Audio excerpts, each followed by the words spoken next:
Okay, good morning, everyone. It's good to see all of you here. This is seminar number 11 on worship and faith formation through the life cycle. Is that the one you expected to be at? Good. That's good. We probably have a few more people coming just yet, and there's a few empty chairs, so we'll accommodate them when they come in. Of course, the empty chairs are in the front and not the back. That's usually how that always goes. But we're delighted to have you here and look forward to a couple of hours of learning together. My name is Cathy Smith. I'm on the staff here of the Calvin Institute of Christian Worship. And so on behalf of our whole staff, we're grateful that you've come, and grateful to this wonderful panel for being here to share their wisdom and expertise with us, and to maybe pose some questions, maybe answer some questions. We kind of hope in sessions like this that we all learn things, and we ask questions, and once in a while we go home with more questions than we came with, but that's a sign of learning, right? And that the learning will continue, and so we hope that that is also true. What I'm going to do first, I think you have some handouts, and there is one that's an outline for our time together, if that's helpful to you. If it's not, that's fine. And there are a few other resource handouts that our guests will refer to as we go through our time together. But first, we need to hear from these wonderful folks. And so I'm going to ask them to introduce themselves, tell a little bit about who they are, where they're from, and what they bring to this session, what experience that they have. So I'm going to start on the far end with Laura Fanucci. Laura, why don't you just stand there for now, okay? Hi, I'm Laura Kelly Fanucci. I work at the Collegeville Institute at St. John's University in Collegeville, Minnesota. I direct the Communities of Calling initiative, which is a project on vocation with local congregations. So for the past 2 years, we've been working with 14 churches across North America who are trying to come up with ways to lift up calling and vocation in their local congregations. For about 8 years prior to that, I was part of a project called the Collegeville Institute Seminars, a practical theology research project, an ecumenical initiative, and as part of that, we had a whole seminar on vocation across the lifespan. So we've done a lot of work on each stage of the lifespan in terms of, what is the calling of each stage that we go through, and how can congregations and faith communities support people from childhood through the end of life, older adulthood. I also do a lot of writing on spirituality and parenting. I have a blog. I've done that for about a decade. And I write a Faith at Home column for Catholic News Service. So do some work on the side as well around parenting and children. So in addition to raising 4 boys, which probably is some qualification, I hope. I think that's the biggest one right there. Thank you, Laura. Sid. I'm Sid Hielema. I'm the team lead for a young ministry called Faith Formation Ministries of the Christian Reformed denomination. I'm based in Ancaster, Ontario, and kind of like Laura, we examine faith formation across all the stages of life, and just recently our ministry has become engaged with the issue of faith formation in the older stages of life. I don't know if it had anything to do with my 60th birthday. It might have. Prior to taking on this position, I was a ministry professor, first at Dordt College in Iowa, and then at Redeemer University College in Ancaster. And our ministry involves about 15 people scattered all over North America, and we develop resourcing and coaching for churches for faith formation across all the ages. Thank you. And Barbara. My name is Barbara Newman, and I work for an organization called CLC Network. CLC stands for Christian Learning Center Network. For that, sometimes I'm a special education teacher over at Zeeland Christian School, not too far from here. But most of the time, I am the church services director. And so what we do is we come alongside congregations and help them to figure out how do we worship with, learn with persons of all abilities, whether those are children or adults. And as part of that role, I have the delight of being a partner affiliate with the Calvin Institute of Christian Worship, so I get to hang out and think about worship a lot too, so that's been good. Thank you, Barb. And Lynn. Hi, my name is Lynn Barger Elliot, and I am part-time here at Calvin College in the Congregational and Ministry Studies Department. That is, we have a department that offers a minor in ministry leadership. If those of you went to Calvin and said, I've never heard of that, it's probably true. We're about 7, 8 years old, so it's an exciting new ministry here at Calvin. My area of expertise is youth and young adult. I just yesterday finished an intensive January class on Gen Z and the church. About 6 years ago, it started out as millennials in the church, then it became young adults in the church, and now we're solidly in Gen Z and the church. I also teach a youth and family ministry class here and have worked with Faith Formation Ministries, and I work with my own denomination, the Presbyterian Church, and I'm a part-time associate pastor at a congregational church, and I just keep doing youth ministry. So it's just the place I want to be, and a place of vitality. And as being within the congregation, we are continually asking how can we create a continuum of age groups worshiping together and being together, particularly in a culture that seems to want to spin us out and have individual ministries. And so knowing that that's not the best way for faith formation, we're always struggling with that. So I love that I come from the academy and the congregation and try to keep myself honest on both sides. Very good. Thank you. Thank you. And I just want to make sure, if you'd like to have a seat, sir, there are seats around here. Maybe if there's an empty chair next to you, could you just raise your hand so that he can find a good spot? Great. Thank you. Okay, good. What I'd like to do is talk a little bit about our theme today, and then we're going to have each of our panelists give a presentation regarding their work. But this whole idea of worship and faith formation, I think I can begin with a few assumptions that we would make here at Calvin at the Institute of Worship, assumptions we would make about worship. In fact, they're related to some of our core convictions about worship. There's even a section in your book about that. But we would say that worship is for all ages. I think everybody would agree. We would say worship is meant to engage many different gifts, right? We would say that worship forms our faith, right? We are formed in our faith through our worship, the practices of worship. We would say that worship involves full, conscious, active participation of all the worshipers in whatever way that needs to be. Full, conscious, active participation of all the worshipers.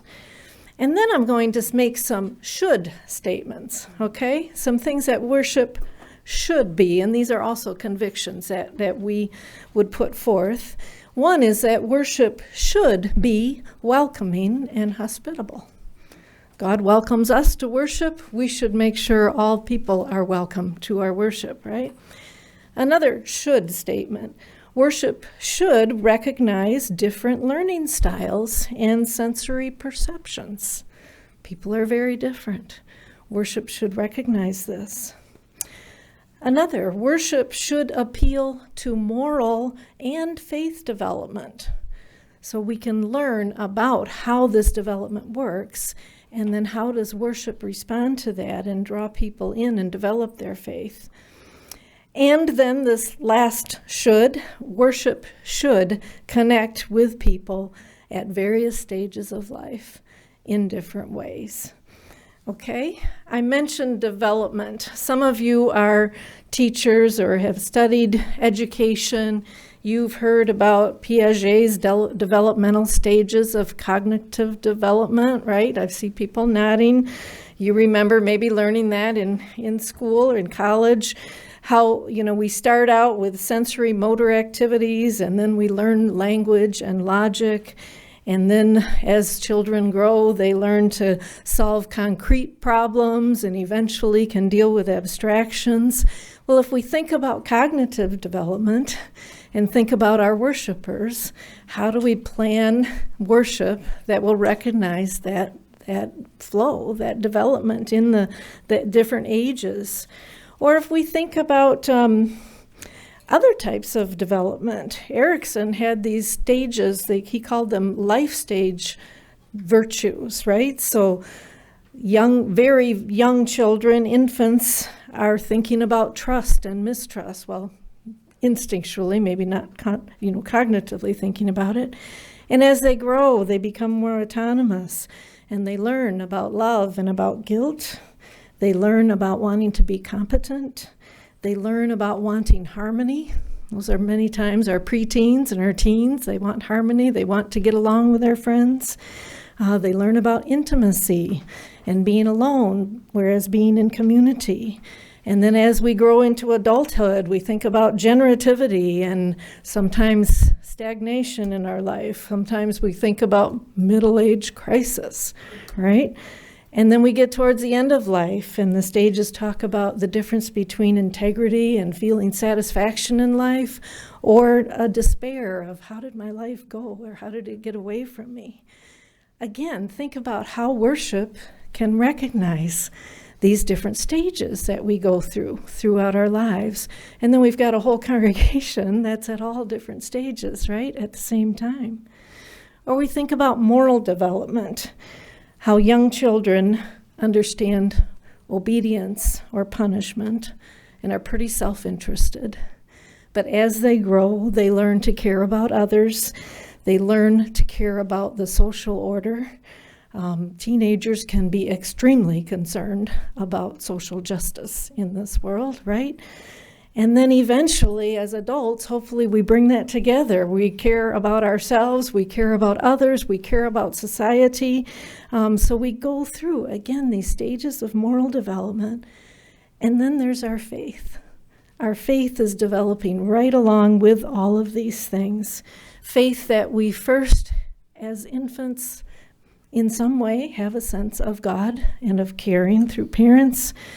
As we grow, faith that we intuit or we model, we learn, we imitate from the people we live with.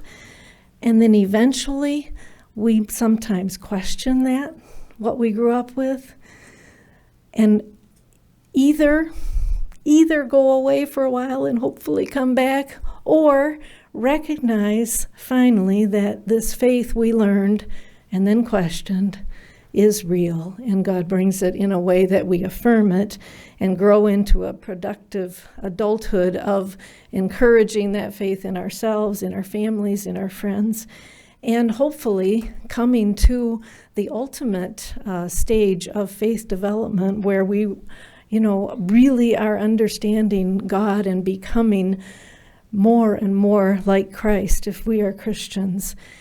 My point here is that we can think about development in so many different ways. And I think it's good for us to think about that. Even as we think then about worship.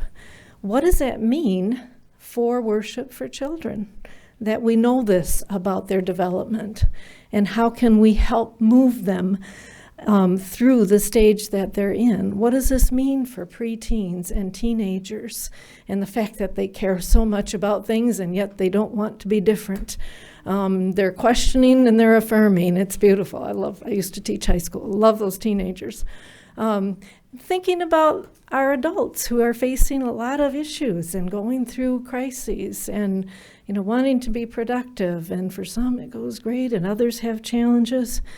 And then thinking about people reaching that last stage and wondering if it's been worth it. Can I still contribute, or am I done?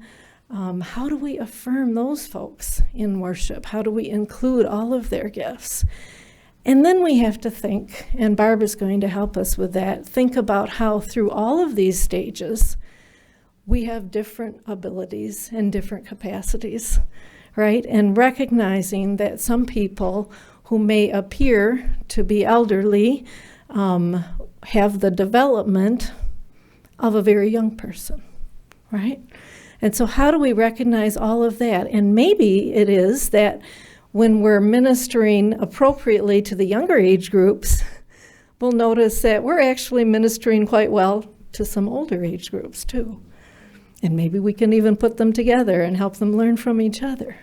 So this is the idea of this whole life cycle. There's a lot to think about and a lot to think about, especially with worship, and how can we make worship appropriate for all these stages, all these beautiful people with all their wonderful gifts and eccentricities.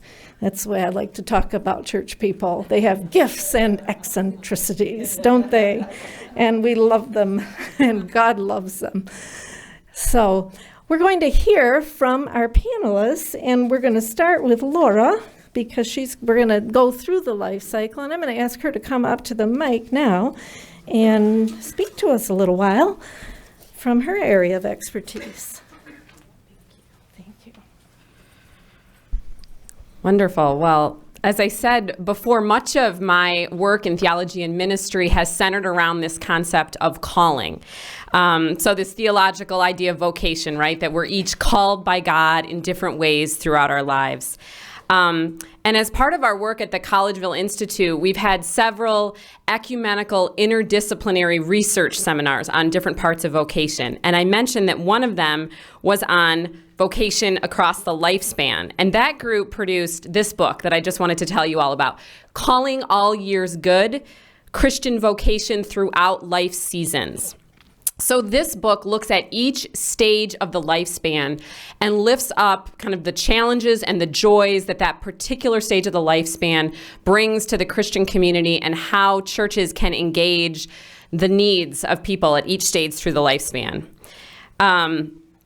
So as part of that work, I also was working on producing resources for congregations. And along the way, I was always asking the question, okay, this is great, this high ivory tower theology we're doing in this room, but how do you get this on the ground with people in congregations? So throughout the decade that we were working on this, I was always collecting prayers and hymns and blessings that congregations could use with people at each stage of the lifespan. So I wrote this book, which is called To Bless Our Callings, Prayers, Poems, and Hymns to Celebrate Vocation. And I modeled it on what the Lifespan Seminar did. They looked at each stage in the lifespan and dove into those needs, joys, and challenges. And I tried to look at, sometimes when we want to engage different age groups, we really only do that on the surface. And I really wanted to drop down into the nitty-gritty of the challenges of each stage. So when I start to think about children and worship, I come from this place of calling. And in our theological work on calling, we've come to claim, for a number of reasons that I won't get into because they're deep theological debates, but we argue that we are called by God throughout our entire lives. Vocation is not something that's isolated in adulthood. It doesn't just have to do with paid professional work or certain kinds of work. Calling is the basis of our relationship with God. God calls and we respond. We call in the hopes that God will respond. It's the basic dynamic of our faith. So we believe that children are already called by God as they are. So when you're thinking about ministry with children and youth, it's not in preparation for a future vocation they're going to have. They're called already. I mean, children are called as students, as siblings, as children to their parents, as grandchildren. There's all sorts of callings when we work with people in congregations that actually have their seeds in childhood, an interest or an issue that actually grabbed someone in childhood.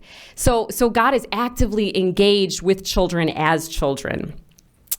So when you look at the literature on children and worship, a lot of it starts from this place of, well, what relationship should children have with worship, right? Should they be part of the general worship of the community, right there with the rest of us? Should they go somewhere different during worship? Sunday school, the nursery, children's church, elsewhere, kind of a parallel track. Should there be special parts of a worship service that engage children specifically, like a children's sermon? Or, like I said, should they just be there participating alongside everyone else in the pew? And, there are pros and cons to each of those pastoral solutions to the question of children and worship. And tomorrow I'm going to be leading a workshop that looks at each one of those in detail and kind of looks at, what are the pros and cons of each way of involving children with worship. But my argument, as I said, starting from this premise that children have a calling, is that children should be present with us in worship. You think about in Scripture, Christ himself welcomed children, right? We all know that part of the gospel. But children are part of the household of God. Children are part of the family of God. And as Cathy said, children already have a relationship with God, right? Research from different disciplines has shown that children do have an innate spiritual awareness, a spiritual capacity. And so God is already in relationship with children. They're not just empty vessels waiting to be filled. You can think about the work of someone like Robert Coles and the spiritual life of children, or Sophia Cavalletti. She was a biblical scholar who started the whole catechesis of the Good Shepherd, that kind of Montessori-based religious education with children.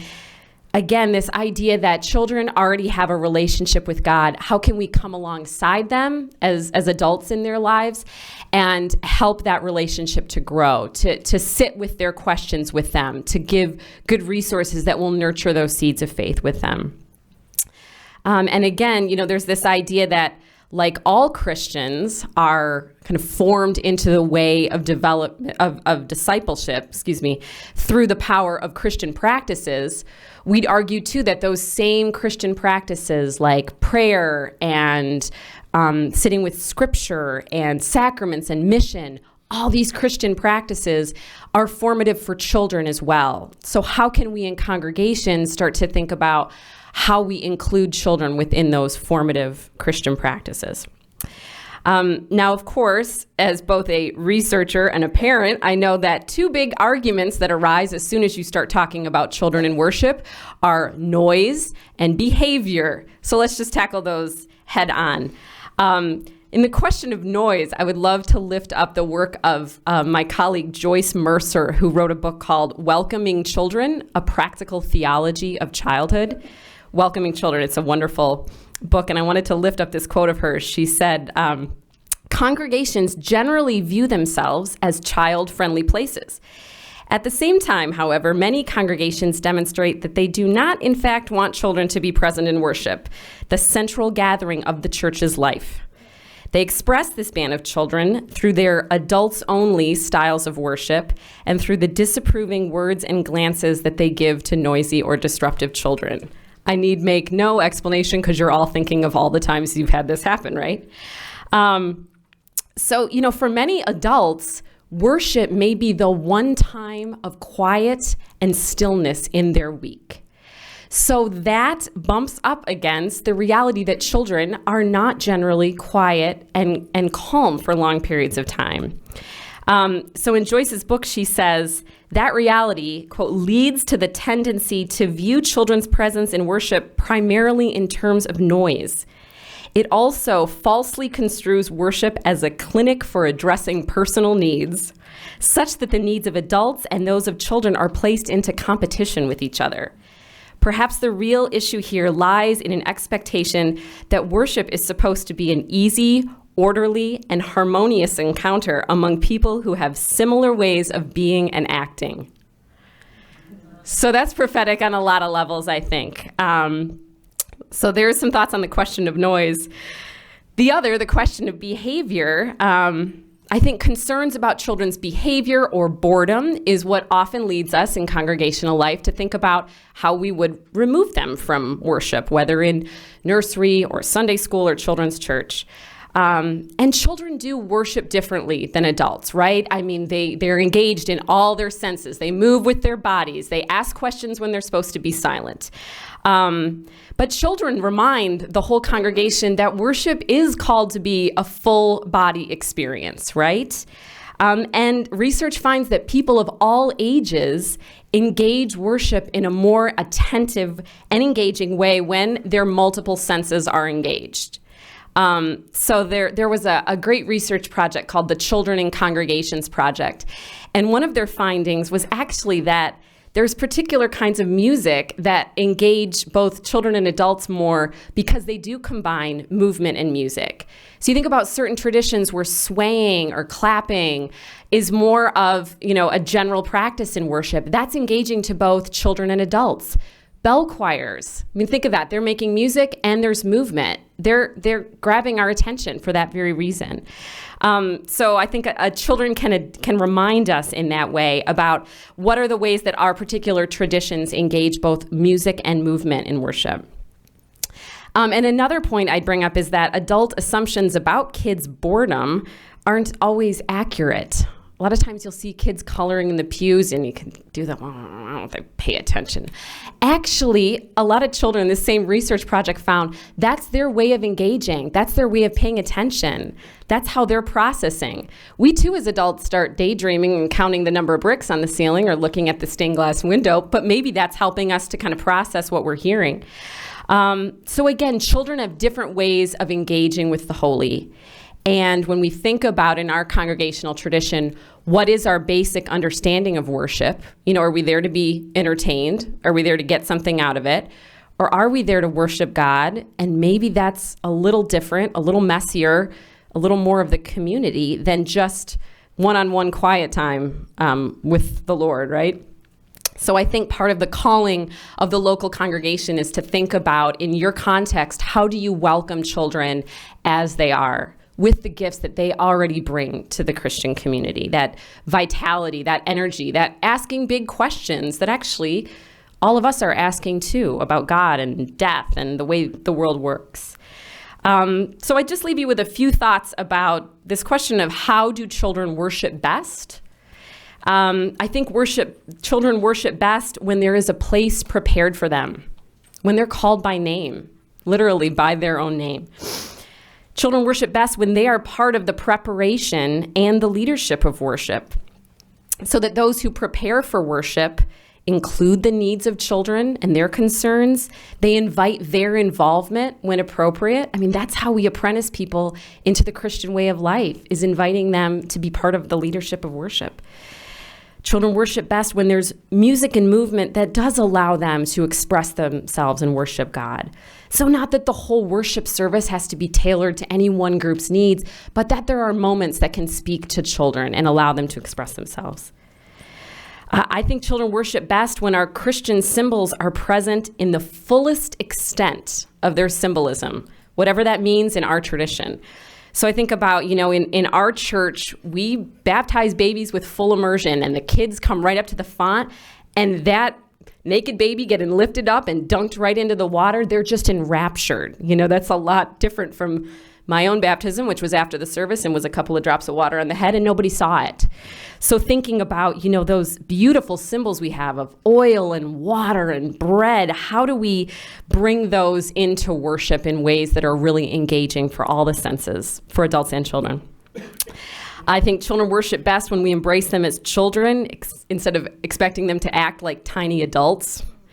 Children worship best when they can share their gifts, whether it's in service within worship. They can be greeters, they can sing in the choir, they can carry up the offering, they can offer prayers. They can offer their own. We've all seen children love to contribute to the offering, to think that they have money that can go to, that's really powerful for kids thinking about mission. And finally, I think children worship best when they hear their own experiences, concerns, and needs included in the community's prayers.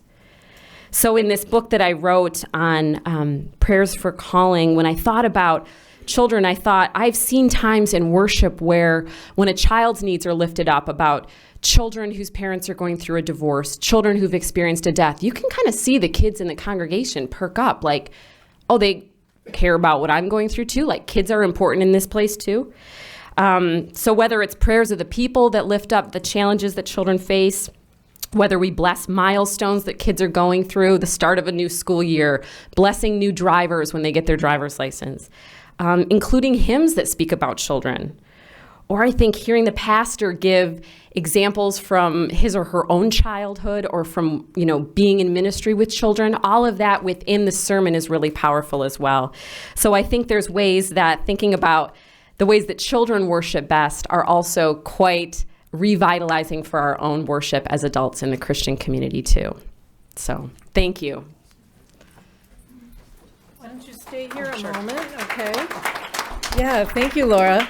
I didn't forewarn you, but after each person, I'm going to allow a few questions. So we'll allow that. And as you're thinking of your question, I just want to make one comment.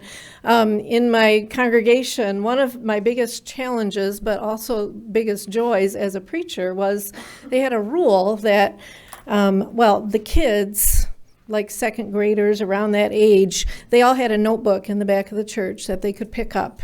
And that was their notebook. It stayed at church, but they used it during the sermon or during the service. They could draw, they could write, they could do whatever. But the preacher had to put in the bulletin one question for the kids for their notebook to think about.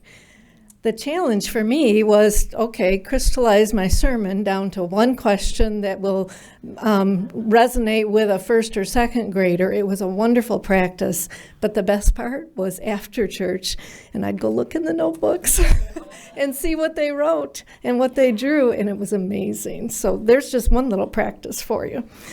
And what you were saying just really made me think of that. Questions that you have for Laura? Anybody? Your kind of ending subject, children worship best when. Is that crystallized in a book somewhere, or do you have a handout of sorts that would go along? I mean, I just was like, I can't write that. You're wonderful. Thanks. No, I came up with that, but I haven't written about that particular thing, but I would say I'm putting together for the workshop that I'm doing tomorrow on children in worship. I have on my website, it's called motheringspirit.com.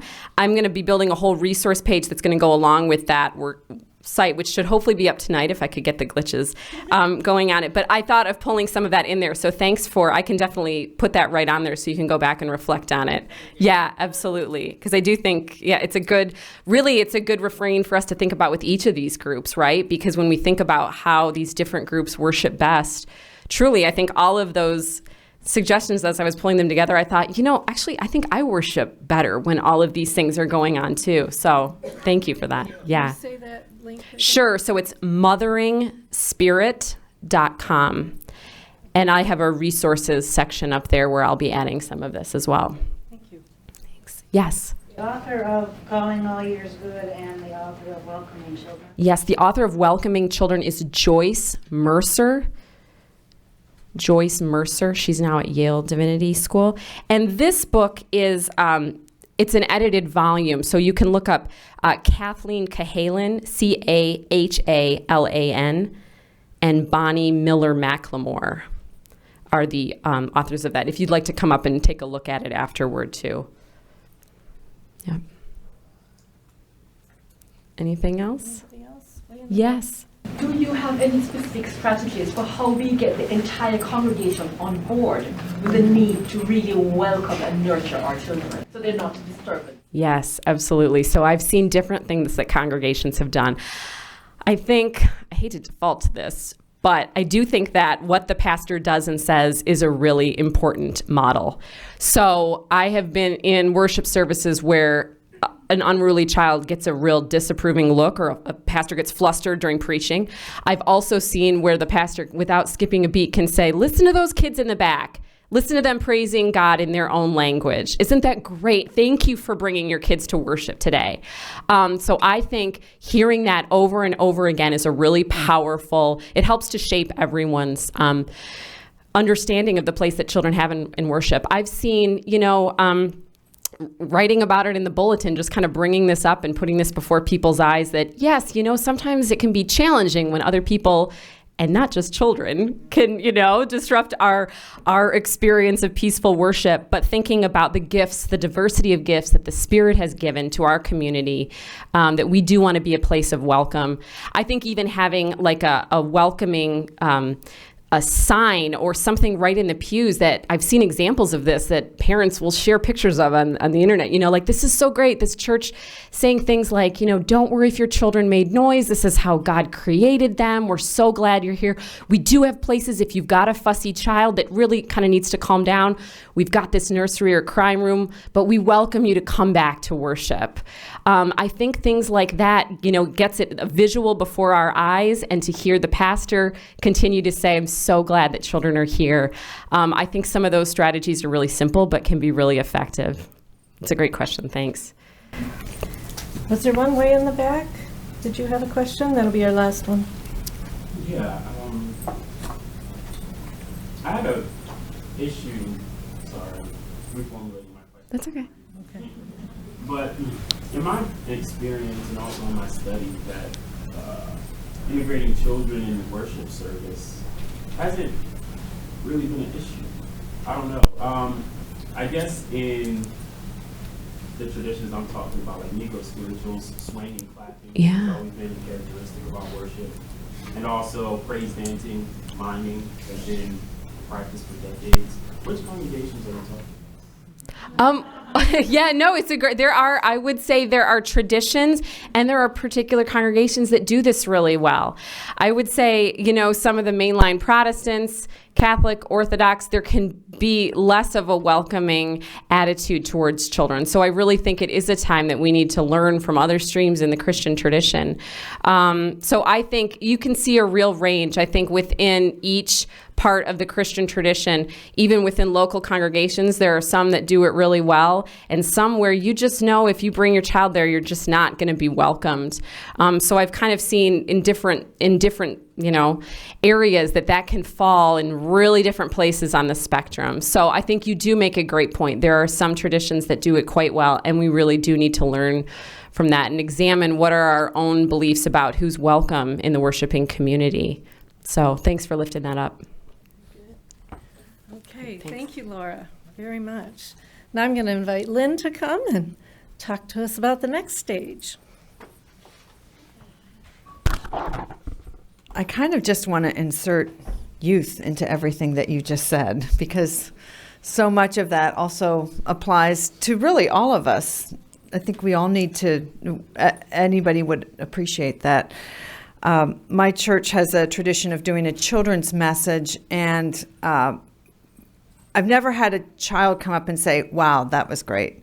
But I have had multiple adults every Sunday say, oh, thanks for that. That really helped me know what was coming. So I am married to an avid Boston Red Sox fan. Hate it or love it, don't be a hater for me, but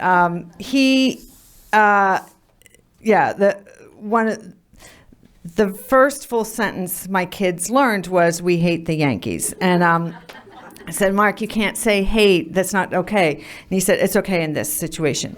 So when my son was about 5, my husband said, we lived in Chicago, and he said, I think it's time. Think we need to take him to a baseball game.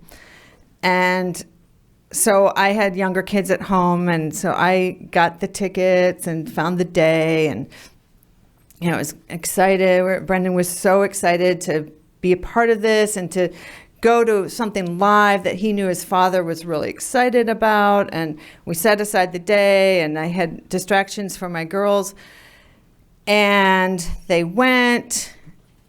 And we lived about 15 minutes from the Comiskey Park White Sox Stadium, and about an hour later, they were home. And I said, what went wrong? Why are you here? And he said, it was great. Everything went perfectly. And I said, why are you here? Baseball is like a 3-hour game. Why are you back? And he said, this is an acquired skill, Lynn. This is going to be this is going to be a process for several years. You can't just expect a kid to sit down and be at a baseball game. He said, it's going to be a process. And fortunately, he's 22 and can now sit through a baseball game. But I had no idea what he was talking about. And I thought, you go from start to finish. That's what we do. And he said, no, we're going to talk about it, and we're going to go through the movements of it. We got a baseball hat, we got popcorn, but it's going to be a process, and we're going to go to a lot more games before, we'll actually know how to watch baseball. And I thought, right away, that's kind of what it is to teach people how to worship. And we cannot expect to just drop somebody in there because we think they're of age or could understand these what's happening or be able to participate in some way. It's a process that my husband was committed to for about, well, I mean, he was of course committed, but it was in his mind about a 10-year process that he thought, that it would require. So I have been very intentional about how do we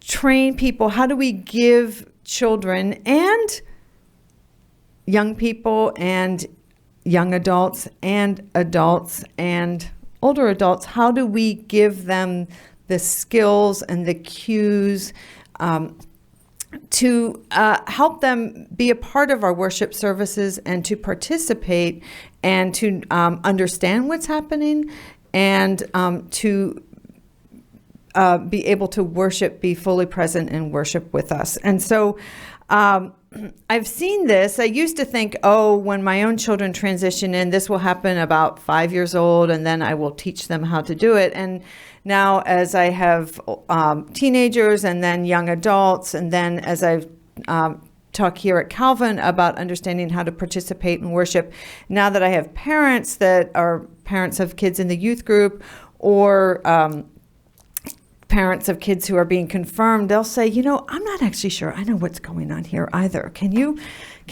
do a little parents class on the side for us? I've realized that this is something that we need to pay attention to throughout all of the lifespans. Of course, there are challenges, and I would argue that there's new challenges even every year.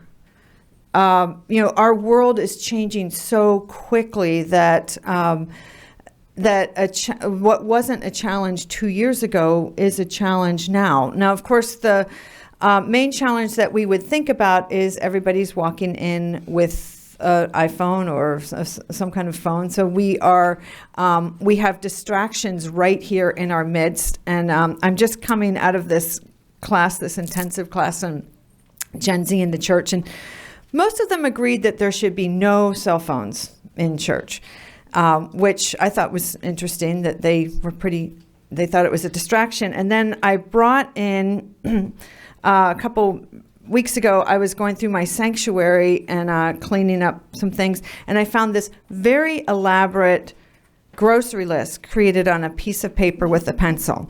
So I don't think that the phone is necessarily the only thing that distracts us, but we live in a society that is highly distracted. People are highly distracted, and that is a challenge that we, no matter what age group you're working with, but that's just a challenge that we have. Our attention spans have decreased in the last 5 years. Attention spans have decreased significantly. Young people, but also older people, with the exception of the 2-hour seminar that we have today, rarely are we asked to do anything more than an hour. I don't know if you've been in a classroom lately, but it used to be that you would sit down, the teacher would teach, and then say what we were doing. But it's now 5 minutes we're doing this, 5 minutes we're doing that.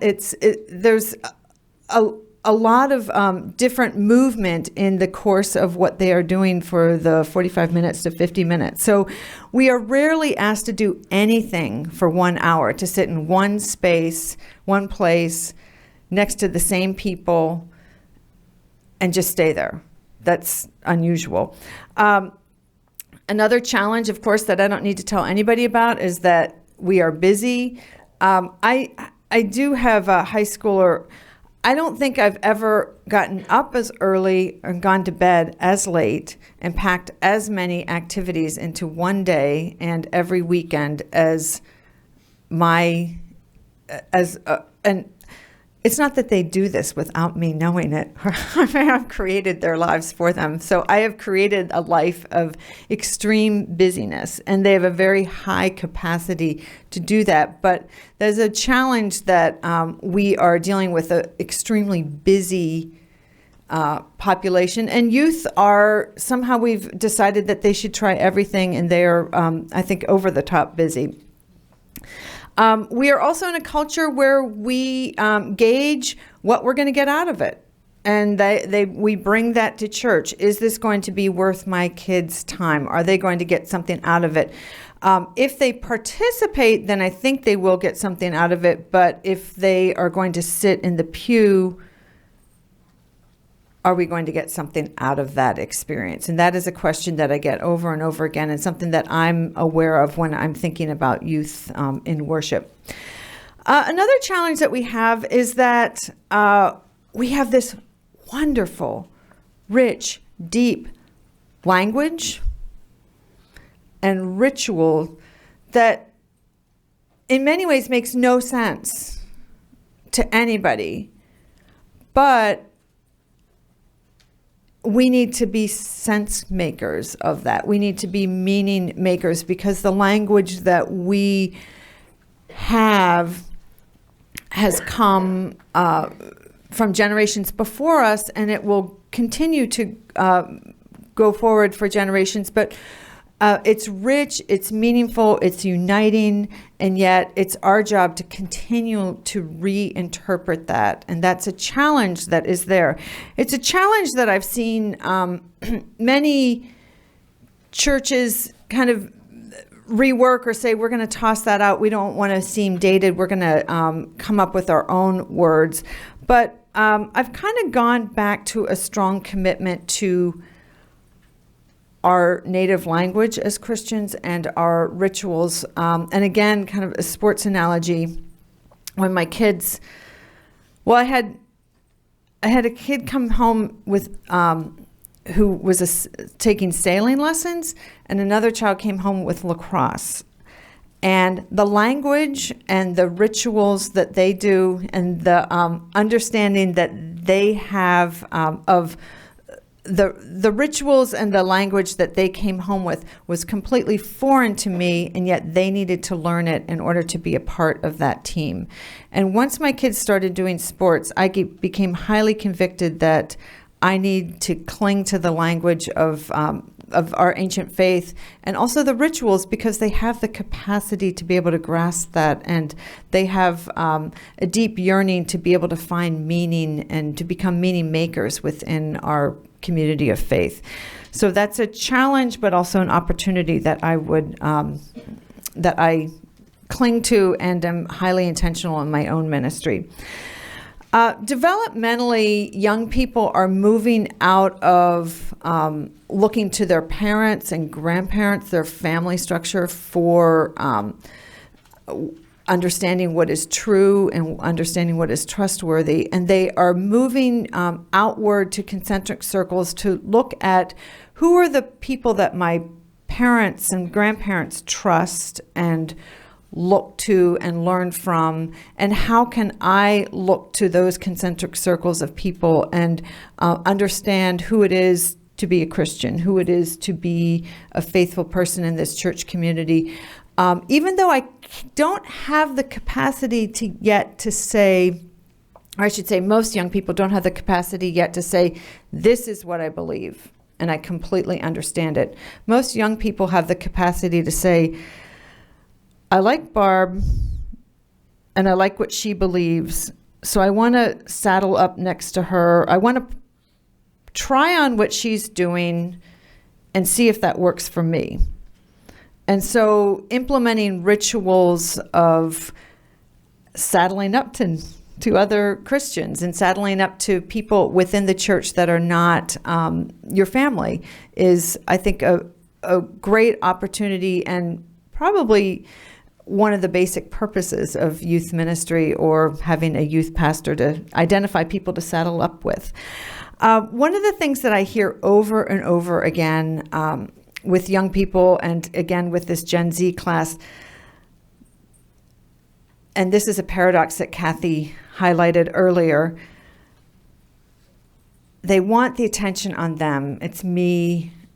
What is it in it for me? What can I do?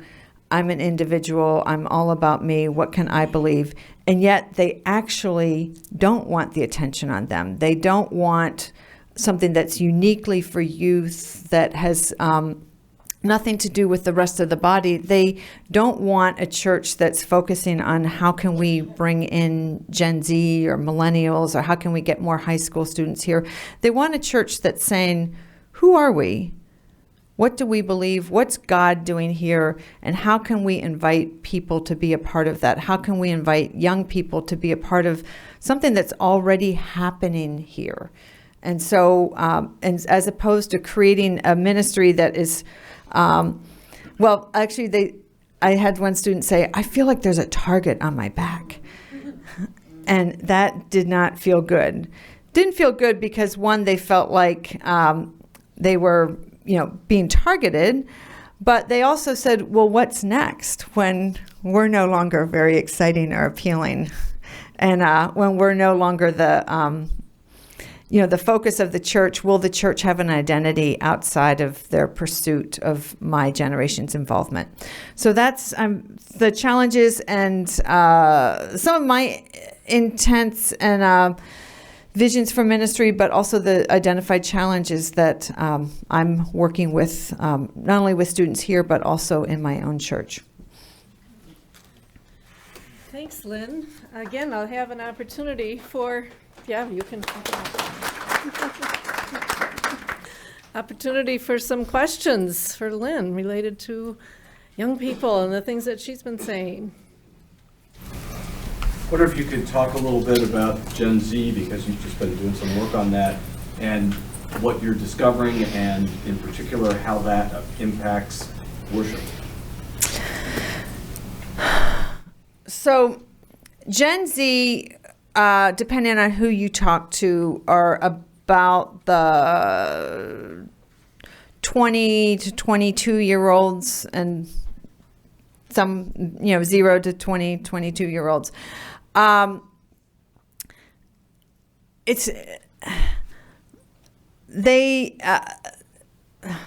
I'm just trying to decide where to start with it.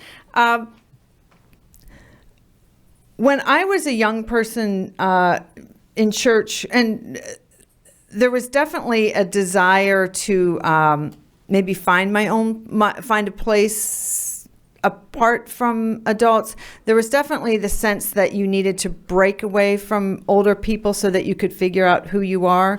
There was some people would even call it, you have to rebel before you would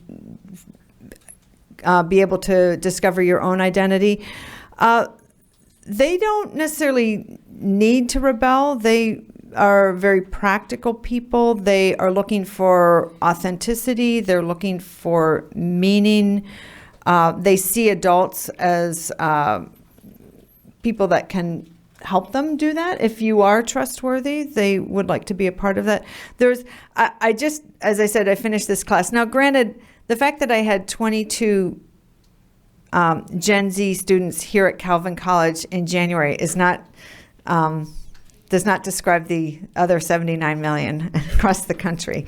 But there is a sense of wanting authenticity, but wanting to engage with rituals and tradition and respecting that, but wanting to make it fresh and purposeful for this time. So I loved what you said about in the liturgy, the language that we use. Are we acknowledging moments in their lives? Is the pastor praying for a start of a new school year, exams, new friends, loss of friends? Are we naming events that are happening in their lives? Are we talking about that in sermon with illustrations? And just, I think, acknowledging issues that are happening in their life. But they seem to be they do not want out with the old, in with the new. They want to find their place within the community.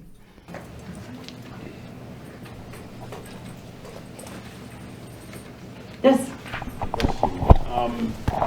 So this past week I was in Minnesota just for vacation, and I visited this Presbyterian church in over there, and they're very diverse. There's a huge Native American population. But anyway, in honor of MLK, a few of their members, Native American members, led worship that day, and they incorporated many of their practices, and I thought it was pretty cool.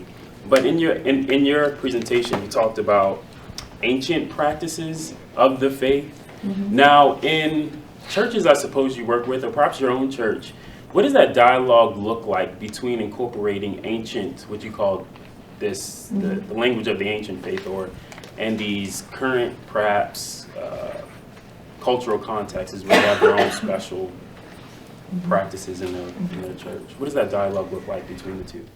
Great question. Even like the example that was used about bringing the children forward to watch, just interpreting what are we doing when we dunk this baby, and whether you dunk or whatever you do. So the ancient rituals that I was thinking of, some would be sacraments like the Lord's table, but always taking time to explain why we are doing this. And even in the liturgy, like we are gathered here as friends, as strangers, as people that God has called. So taking time instead of just going straight to maybe the prayers or the liturgy of the church, but taking time to interpret, why are we doing this? Why are we baptizing a child? My church has passing of the peace, so we always try to introduce it with a reason of why are we standing up and using this ancient tradition. Why are we including this in our worship service? So I think always taking an opportunity for even a sentence or two each week of, this is why we continue this practice. This is why it is meaningful to me or to us as a congregation. We've been singing the doxology in our church, I think maybe since it was founded. And finally, one of the pastors said, why do we do this? And what does it mean? Like, why? I mean, we kind of think we know, and it's funny because that's somewhat of the entry. That's a song that every kid can sing. That's the first thing that they actually learn how to do in our worship service. Because I don't know, but something that they notice, everybody stands up and says those words. And if we took it out, I think they would lose that. But why are we doing it? And so we started to discipline ourselves to think about, as opposed to reflexively doing this, to say, this is a song of the ancient church, or this is why we're saying this today, or this is what these words mean today in the midst of what's happening in our culture. Yeah. The challenges of introducing ancient practices into cultural contexts that are, I would say,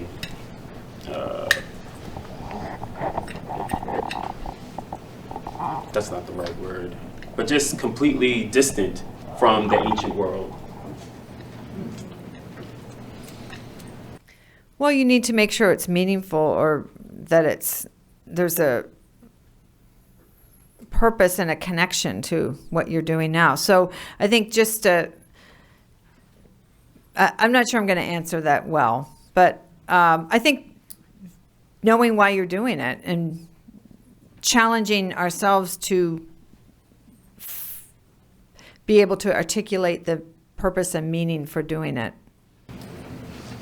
It's a little bit of a piggyback, but like my background is more like evangelical, not rooted in ancient.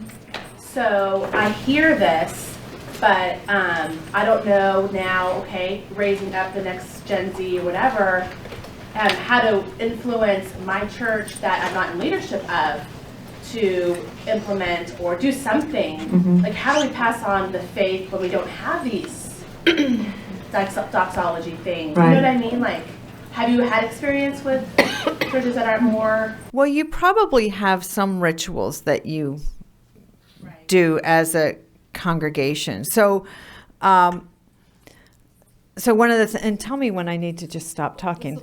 Okay. So I have the students go out to different churches and just observe. So one church locally, maybe many, I don't know, serves popcorn. They have an intermission and popcorn. And so some of the students said, I think that's bad. That feels like it's entertainment, or that sets it up as if this is a movie, it's entertainment, that we don't have intermission for very many things except movies and shows. So I don't like that, and I don't like that they serve popcorn. So then they happened to go to one of their friends' birthday parties at her uncle's house, and lo and behold, the pastor is the host. And so they said, "What's up with that?" And they were two of the people that were adamant that that was a bad idea. And he said, "Well, we know that if you're eating popcorn, something like that, it's kind of a relaxing, it's just makes you feel like maybe it relaxes people. That's their sense, that it relaxes people and allows them to not be nervous when they're in worship." But he said, if we have an intermission, then we can go and find the new people and talk to them, as opposed to everybody just leaving at the end. And so it provides a fellowship time in the middle. So that's a ritual that congregation has. But if you don't interpret it every week and say, this is why we're doing this, or we hope that you enjoy this popcorn and that you'll relax, and it's not because this is entertainment, but it's because blah, blah, blah. But just interpreting, because you do rituals. There's things that you do every week that nobody or somebody else doesn't do. But thinking about why you do it. Because if you don't put a meaning on it, somebody else will, and that might not be the one you want. That's a good point. Yeah, thank you, Lynn, very much. I'm going to invite Sid to come up now. And we're going to talk about older adults. You notice we're kind of skipping over most of us in the room, but that's okay.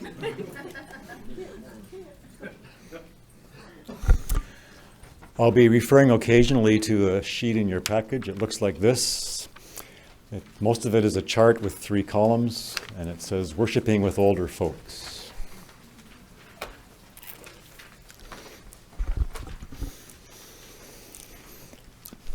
So on my 60th birthday, I had just finished 18 years of serving as a youth ministry professor. And a friend gave me a book with the title The Third Third of Life by Walter Wright. And it's a book that simply challenges folks 60 and up to rethink the rest of their life from a kingdom perspective.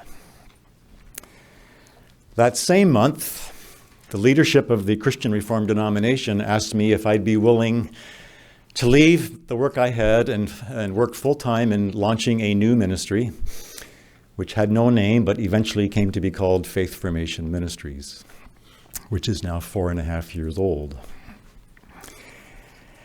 That same month, I was doing a workshop at a congregation in our area on the intergenerational church.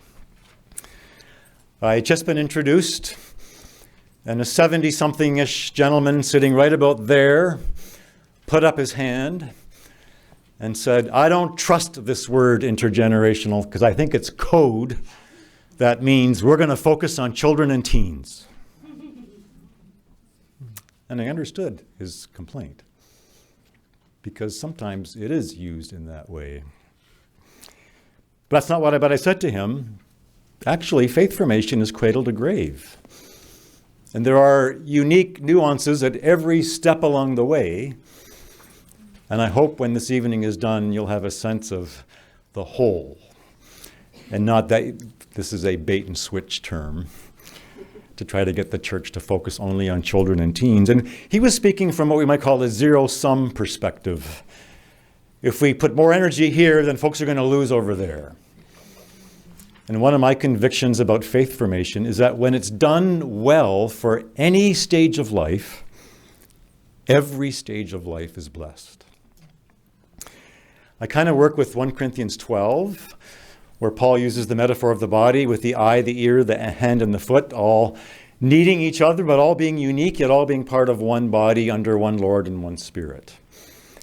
And I think embedded in the metaphor that Paul uses in 1 Corinthians 12 is this, that yes, there are unique parts to the body. We need every part. Each part needs all the other parts, and each part has something to give to all the other parts. And so it's not a zero-sum game, it's a synergistic game where when one is blessed, all are blessed. And that's the goal. One thing I've learned in my new position, relatively new still, is that focusing on faith formation in the final third of life, the third third of life, is a relatively new phenomenon. And it's not on most folks' radar screens and on very few churches' radar screens as an intentional thing to focus on in terms of faith formation and worship. One thing we do at Faith Formation Ministries, we develop something called 10 Ways tools. There's one or two of them in your packet. And I'm not going to refer to it, but I'm just going to tell you why you have it. These are intended to be conversation starters to help congregations be more intentional about a specific area of faith formation. And we have about 30 different ones on our website. And actually, the ones that, you have one or two in the packet? Two, okay. They just came out yesterday. So it just kind of illustrates how new this topic is. Also in my corner of the kingdom called the Christian Reformed denomination. So I've kind of, just for today, we only got a couple of minutes, I've kind of took the value of belonging, which I believe is a central value in Christian community and in faith formation, and asked this question: how can we enhance folks in the third third of life, their deeply intuited sense of belonging to a Christian community and belonging to our Lord and Savior Jesus Christ through practices in worship that will strengthen that reality of belonging? And a principle embedded in this chart that you have is that we do a lot of things in church with not a high degree of intentionality. And when the intentionality is weak, unintended consequences are given permission to grow. And so on this chart, I've listed 8 dimensions of life that is often a part of the third third of life in different degrees for every person. Negative consequences that may occur when there's a lack of intentionality around them. And possible specific practices that can kind of take these dimensions and put them in a kingdom perspective of lifelong faith formation. And I'll just say, I won't refer to all 8 right now, and if I miss one that you're curious about, we got some question time. But I'll refer to a few of them just as illustrations of how this intentionality might work out in practice. Big theme of Walter Wright's book is that we are called to seek first the kingdom until we meet our Savior face to face. That central calling, I love the way you talked about it, Laura, never ends. And so the question is, how might we recalibrate or reframe our sense of calling when our full-time employment season comes to an end, or other central foci of our lives come to an end of some sort? And worship is such a beautiful way of challenging the entire community of God to keep the kingdom perspective in front of us every day. A little habit our pastor likes to use in the church where we worship is that when he prepares a message, he thinks about, might there be someone in the body who has a 3-minute testimony that will be a life illustration? And frequently, he will find someone who's in the third third of life. And we've heard some, like, I got to be honest, frequently I'll remember the testimony much longer than I'll remember the sermon. But that's probably wise strategy on his part, because he realizes that the word embodied in human lives often, that's why we have a storybook in the scriptures, right? Speaks to us more deeply and stays with us, resonates with us for a longer time, often than a sermon. And I love that way of honoring life stories through finding ways to share them within Christian communities. Another friend of mine gave me a book called To Plant a Walnut Tree by Trevor Waldock. And he says, part of the third is that often we've been part of the power systems, we've been part of decision-making processes, and then that tends to diminish somewhat as we decline and become a little older. But he says, we can see that as a loss, and there is a kind of a loss there. But he says, how about this? Think of yourself as growing into a season of being a wise elder.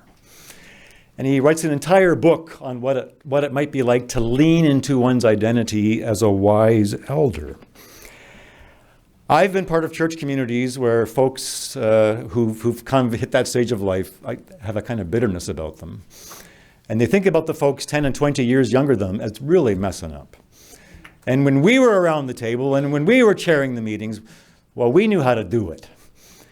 And that, I kind of get it. But there's a kind of a sadness about that, right? And there's something about worship, I think. I think the ethos that we set in worship, which I believe is focused on deep, deep respect for every season of life. And there are ways to evoke that kind of respect through the entire lifespan in just the tone that we set in worship. I'm going to skip down to the fourth one here. I had lunch with the pastor recently, and he said, quite a few people in my congregation are in that season of life of preparing to die, and they don't want to talk about it. I'll visit them in the old farmhouse, and I'll talk about the crops and what the harvest looks like, and then I'll mention to them about how they feel about dying, and they'll say 3 words and move on back to the crops again. I remember the day when I was 5 years old, when it hit me, I was going to die someday. And it's sort of in a new way, oh wow, this is kind of freaky. I'm going to die someday. And it's a reality we live with from early on until the day we meet the Lord. And worship is a wonderful place to just keep that in a godly way on our radar screens. It's not morbid. It's simply part of human life. And giving permission for the deep, hard issues of existence to be on our radar screen. So I can imagine, as a preacher, saying in a sermon, last week I did a visit to the seniors' home and spent a deep half hour with someone who is in their final weeks. And as we shared together on favorite scriptures and begin to think, but if I was a 5-year-old sitting in church, it would bless me to hear a story like that. And that's that principle. When we focus on one season of life, we bless folks in all seasons of life. How am I doing here? A couple more minutes. Third from the bottom. In my youth ministry days, I kept hearing the stereotype. The kids want loud praise bands. The old folks want hymns and organs. It ain't true. It ain't true. Every child of God wants music that speaks to the heart. And that can come in a wide variety of genres. I'm a musician. I have a degree in music. I still am a worship leader in my church. I just love it. I'm on once a month, and it's my highlight of the month. But here's what I've learned. Imagine someone in a shut-in in a nursing home, never leaves the building, but is fairly alert cognitively. Imagine the church develops a program whereby 2 13-year-olds will spend 20 minutes visiting this person. And imagine they say, what's one of your favorite hymns? And tell us why this hymn means so much to you. And imagine they hear a story like, 5 years ago when Carl passed away, we sang When Peace Like a River at the funeral. It's a song that has blessed our family for our entire lives. But that moment of hearing a body surrounding me, singing that hymn with us, I can still hear it in my heart today. And then imagine the next Sunday, one of those 13-year-olds introduced the hymn before it was sung in the service and shared the story from the nursing home. And imagine the person in the nursing home had a streaming feed on the TV, and was watching this 13-year-old introduce the hymn and then hearing the congregation sing it.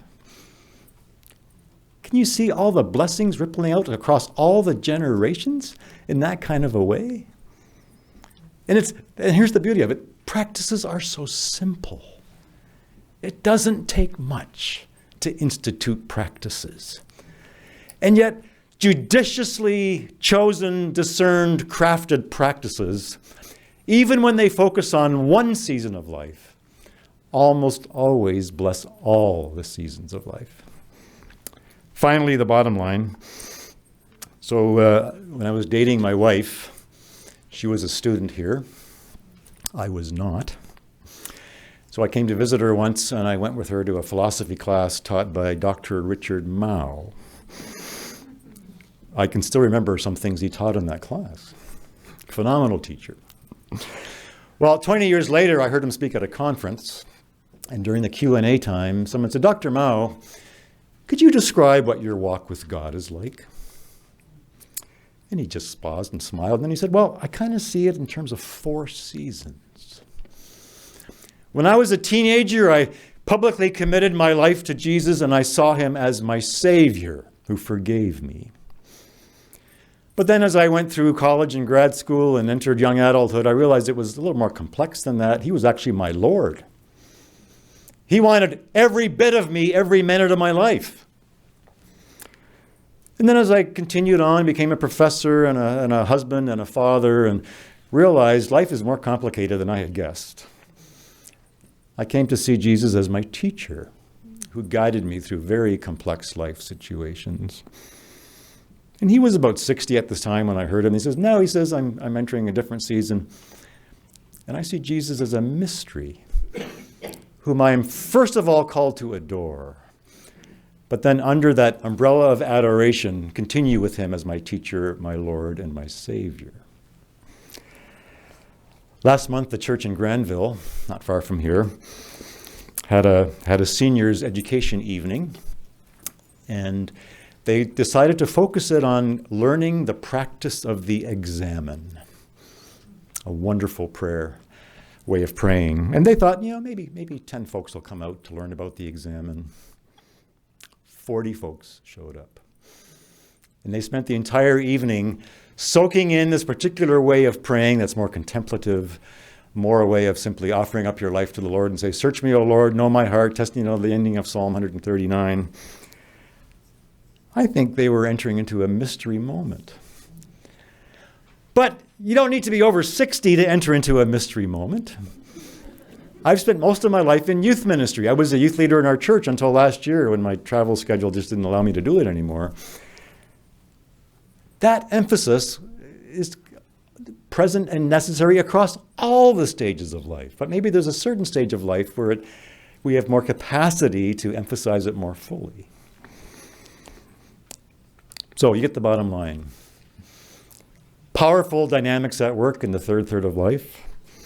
If we don't address them intentionally, there's a lot of room for negative defaults to set in. But there are beautifully simple practices that we can engage that will address them, and in so doing will address all the stages of life. Thank you, sir. Thank you. Maybe a question, anyone have a question or maybe two for Sid? I go to a church with a youngish population. We have a lot of people in their 30s and 40s with children, and I'm on staff there. And it used to be that when somebody reached the empty nest stage, we really look forward to it because they were so busy with their high schoolers and all the extracurriculars. But now suddenly they didn't have that and they were free.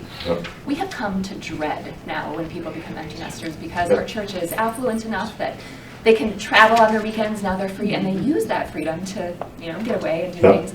And just all this energy, they're in the vigorous stage of older age, right? It's just gone. Do you have any thoughts for how to keep people engaged at that stage when they no longer have their children, keeping them there? And what you are experiencing is very common. So I believe that preaching, seeking first the kingdom at every stage. Well, let me dial back. I believe that every 3 years, every congregation should have a 4-week sermon series on 4 generations, so that it's on the congregational radar screen. Like every 3 years is not too often, but often enough that it stays on the radar screen. I've actually developed a prototype of what that sermon series might look like. So I believe that everyone at all ages should always be realizing, oh, when empty nesterhood comes, I get to ask the question, Lord, how can I serve you in fresh ways? But see, it's got to be prepped 15 years ahead of time. You can't call up somebody in September when their youngest goes off to college and they say, oh, I got these 4 trips planned over the next 12 months. Sorry, nothing's going to work. So that's part one. It's got to be a lifelong prep, so that already far out folks are thinking about.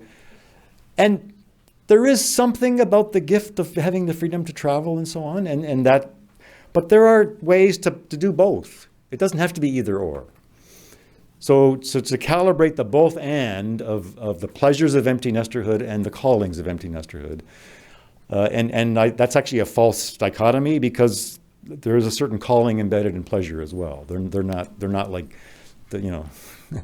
it's knowing how they intertwine. I think that's the heart of it, is long-term prep.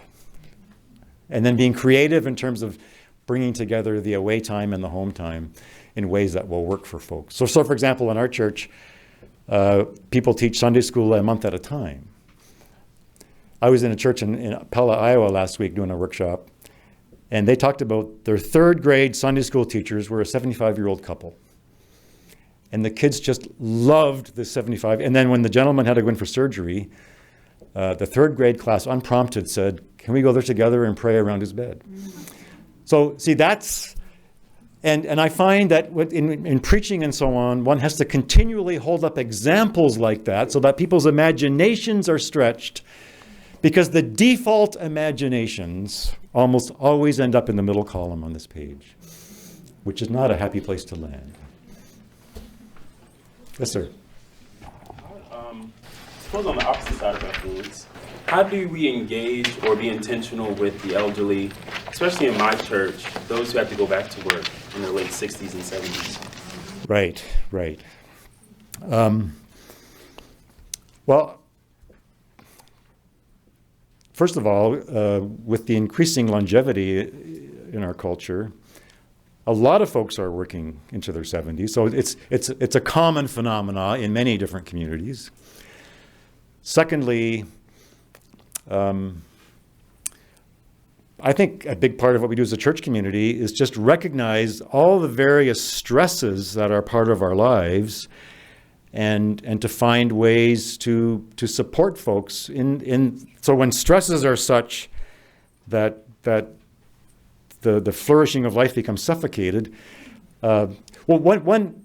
One thing, a conviction I've developed in my new position is that we are in an age in which creativity is called for, probably like never before. And so how that plays out, like I know churches where a lot of seniors are in that category that you describe, and have very wise creative leadership that helps walk alongside folks so that some of the excessive stresses of their situations are ministered to. There's not a simple recipe, but there are approaches, mindsets that help churches do that. Thank you very much, Sid. Thank you. Appreciate it very much. Here's what we're going to do right now. Before I have Barb come and talk, we are going to take no more than 60 seconds, actually, to stand up and just stretch a little bit, and Lily's going to give you a couple more handouts while you do that. Okay, we got to stretch just a little bit. Okay, thanks for the quick stretch. Now I'm going to ask Barb to talk to us, and then we'll get through our agenda, but we're going to move kind of fast after we get through this next piece. Thanks, Barb. So, a quick question. If you think it's true, thumbs up. If you think it's false, thumbs down. Okay, are you ready? If they were going to give a statistic, and this is a U.S. statistic, of the number of people who have some kind of a disability, that number, true or false, would be about 12%. What do you think?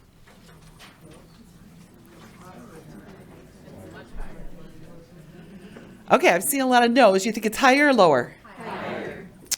Well, you are right. That number is a lot closer to 20%, and a new study was released that in adults, that number is more like 25%, 1 in 4. That's a 2018 statistic. So would you do me a favor, whether you're from the U.S. or not? Think about your congregation, and let's just do the 20%. How many persons in your congregation would be known as having some kind of a disability statistically? What's 20% of your congregation? Could you do that a minute and tell the person next to you?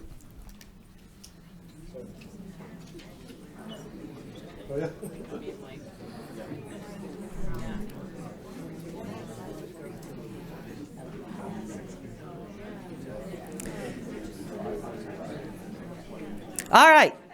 So here is the dilemma that I often see. This is what I often see churches do, congregations.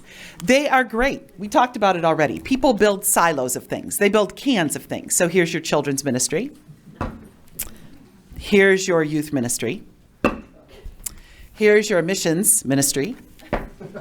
Your seniors ministry. And then they figure, oh my goodness, we need to think about persons with disabilities, and what are they tempted to make? Another can. Here's the issue. Would you look at this can? How many people statistically are already in this can who are known to have some kind of a disability? Oh, and so let's just imagine that this is our children's ministry can right here. We've already got at least 1/5 of that can that has children who have some kind of a disability, but let's just change that word to varied abilities, all right? Because now I want you to watch that can rise, that line rise. What if English is the language that's spoken at the church? But let's just talk about English proficiency of the members. Is there varied ability in that category? Or maybe, as was referred to, that rich church language, some of us speak it well, some of us have varied abilities in that area. Varied abilities could be that we worship with a 5-year-old and a 55-year-old in the same space. Talk about varied abilities right there. And how many people are sort of glad that I brought some visuals along because you actually remember things better if you see them? Raise your hand if that's you. Oh, keep your hand up. Really, seriously, you'd sort of like visuals. Would you look around how many people would agree with you? And yet, if you think about a typical worship service, what is it mostly comprised of? Spoken words, right? And yet, even in this group, we would say, oh, give me a few visuals. Now the line on this can has gotten quite high. Would you agree? If we talk about varied abilities, in every single can in the church, you will find that that can is filled with persons of varied abilities. So I think we don't make a can. We need shredded cheese. Okay? Shredded cheese that can sprinkle in each one of these cans so that the shredded cheese, whoever that expert is, whoever has some information, could come alongside the person who's thinking primarily about children and say, how do we do that? We've got some kids that don't want to come to children and worship anymore because it's too loud. Well, maybe we need to stock some noise-canceling headphones in that setting, right? We've got some kiddos that they're part of the big worship service, but they are not engaged. Well, maybe we print out an order of worship that is both pictures and words at once, and then you put a little check mark in front of those slides, and you let the kids check them off. Oh my goodness, a church tried this. Talk about kids who weren't distracted by things that were in the baggie. They were right there. Prayer, done. Singing, done. And then they went up to the person who made the list afterwards and said, oh, could you add like maybe a few more lines in front of thing called sermon? Right? So they did 4 times to check that off. How can we engage every member into participation in that can? Or maybe we're talking about something in the youth department. Maybe we've got a youth choir, and since we know that sometimes visuals are a helpful thing, maybe we do what I saw at this one church, and I forgot to pull this item out earlier. Is it in here? Might have to go without it. But they actually had a remote control. And since some people understand crescendos and decrescendos and whatever, this person decided to pair it with a remote control, aimed it at the choir and said, you know what, I'm turning you down to a 2. We're going to sing at this level. But notice when we get to this part, we'll be gradually getting up to an 8. Are you ready? Talk about a cool way to communicate with members of that can. Make sense? Maybe we're talking about adult members who are really having a hard time because of pain issues sitting on those wooden benches that are great for acoustics but not so great for their bodies anymore. Maybe we need to put some thick seat cushions on the back and allow people to grab those. And maybe there would be some people who would appreciate a few of these cushions on the back seat, which gives you a chance to sort of move while you're sitting on the, right? A few people right now could probably benefit from this seat. But again, why don't we just stock these things? Why don't we just get ready and acknowledge there are some people who would really like to have some fidgets on the end of each pew. They might be 4 or they might be 44. Maybe instead of golf pencils, we've got fidget pencils that are around so that we acknowledge we are worshiping with persons of varied abilities in this space. I love this. It just says, feel free to use a fidget item. If it makes it easier to listen, please return to baggies after use, right? We have the chance, again, I think as shredded cheese, if we think about it this way, to say, look, we're not going to pull everybody with a known disability area into a can. What we want to do is we want to sprinkle some knowledge into each one of the cans. We want to walk alongside that particular can. I hope to tell a story in a minute, but I'm so taken now with the seniors can because of a home personal experience and walking with a family member with dementia. Wow, have I learned that when I go to visit my family member, I bring my stuff because that allows us to have a conversation. If I bring a picture, we now have meaning in the conversation. If I acknowledge that I've got about 2 to 3 minutes to make a connection before we move on and do something else, it goes much better, right? So how can we how could we take some of that expertise? You have a flyer from an organization called CLC Network. A lot of our resources that we list on that piece of paper are free. You can go on our website and look up a whole bunch of more ideas that involve sound blockers, these great things that allow people to sort of fiddle with something while they're free to listen. We have many more ideas that are there for you. But may I encourage you that as you think about this idea of varied abilities, that you don't think of building a can, but you think, how can we take these ideas to the heart of each one of these groups and acknowledge we all have varied abilities, and yet we have the opportunity to learn from one another and to be present with one another in worship. So that's what I wanted to say. Thank you for saying it. Thank you, Barb. We can take a question or two if anybody wants to follow up on what she said over here. This is something you kind of hinted at but didn't really talk about. And as a person that's heavily involved in disability ministry, I'd really see if you could expand upon it. So you mentioned the idea of a 5-year-old worshiping at the same time as a 55-year-old, assuming they similar cognitive level. But can you address the tension that exists in also wanting to be age appropriate with that 55-year-old and not... Right. I actually thank you for letting me clarify in what I just said very quickly now, that 55-year-old and the 5-year-old actually have very different cognitive experiences. I'm talking about a person who might be known as an adult who happens to be typical and a child who has to be typical in their development. But again, some of us are in positions where we've discovered that within shredded cheese, sometimes we do need to form a room, a sensory break area, something where some individuals could have a respite from what's going on. I think we need to be very sensitive to that. My hope is always that we can sort of be with peers. And my hope for that is based on Rachel. Rachel happens to have Down syndrome. She is a 3rd grader. Rachel is included at school. So kids who are in her school just see Rachel as part of that community. If the church's response is every time Rachel comes to church that we are going to send Rachel to room 7, we have also just taught Rachel and all of the peers what happens to Rachel when she gets to church, all right? So we have to be careful how we construct things because we're talking about a pool of third graders who, when they grow up to be adults, if Rachel's been part of their life and if Rachel's been part of youth group and all of those things with the other kids who are her age, by the time it's the Easter litany, how easy is it for them to just make sure Rachel is included in that because that's been their life with Rachel. So I think we need to be very careful in church how we format things is teaching.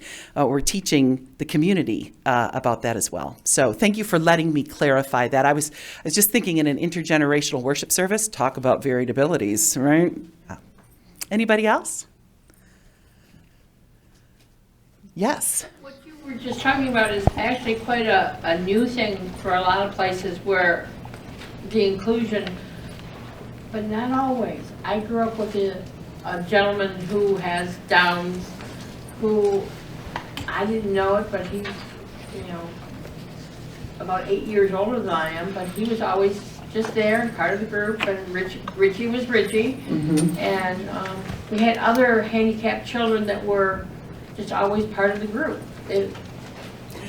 Exactly. They were just part of the group. Yeah. And some of them I see today, that's part of the reason I became a special ed teacher, because I was used to them just being part of the group. Absolutely. Which is why I totally love the idea of let's allow kids to stay with kids if that's where they are. Let's allow people to stay in worship and let's figure it out. Let's use that shredded cheese model of let's bring some tools to this place. Partly because you just proved that Rachel point so beautifully. That person's presence impacted your life. And I think we need to understand that in worship, that's exactly what happens. We have the opportunity to impact one another.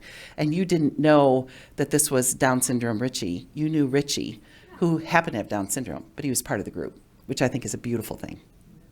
Yeah. Okay, very good. Thank you.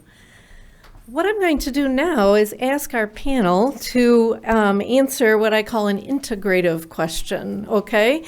It's already been happening, so this is going to be easy, I think, but I've asked them to think about a suggestion or a story as to how their learning and their experience in their field with a certain life stage might benefit another life stage or all of the life stages. So you can tell they knew this question was coming, and I think it integrated into their presentations even. But if I can just start with Laura.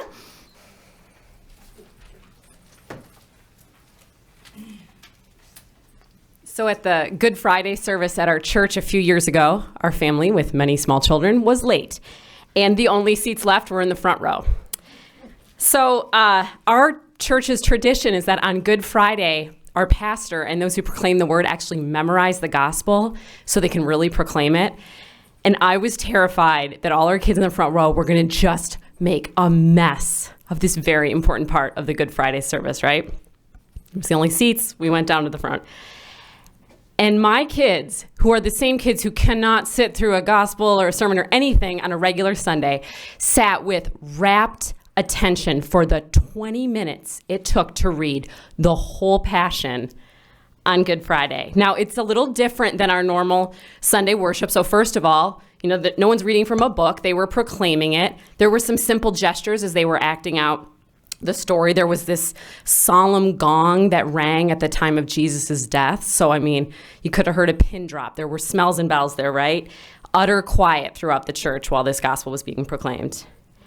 And years later, my kids will still say that first Good Friday that they got to go to is their favorite day at church. And they say this every year when Good Friday comes. And what struck me about that was not only my kids' response, but that after that service, there were a number of older adults from our congregation that came up and said to me that not only were our kids well-behaved, and they did remark better than most Sundays, it's all right, I love them, it's fine, but that seeing them there in the crowd changed their experience of the service.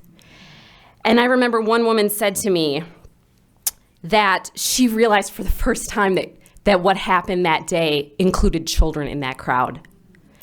And she said, I've always thought about those lines about Christ came to welcome the least among us and to welcome the children. But I realized that Christ must have seen children there up until the very end. And she said to me, that will forever change the way I hear that gospel and I celebrate Good Friday. I was so struck by those words, and it reminded me of that line. It gets attributed to Gandhi about the measure of a civilization is how it treats the weakest members. But when I did that thing when I went on the internet to be like, when did Gandhi actually say that? He didn't. It was actually former Vice President Hubert Humphrey, but his words are really striking. He said, the moral test of government is how that government treats those who are in the dawn of life, the children, those who are in the twilight of life, the elderly, and those who are in the shadows of life, the sick, the needy, and the handicapped. And I think the same can be said about our communities of faith, right? The measure of our welcome and our worship is how we treat those in the dawn of life, the twilight of life, the shadows of life. So I think it's a story that for me reminds me that when we remember and include and welcome children in worship, it's not only for their benefit, it changes the experience of everyone in worship.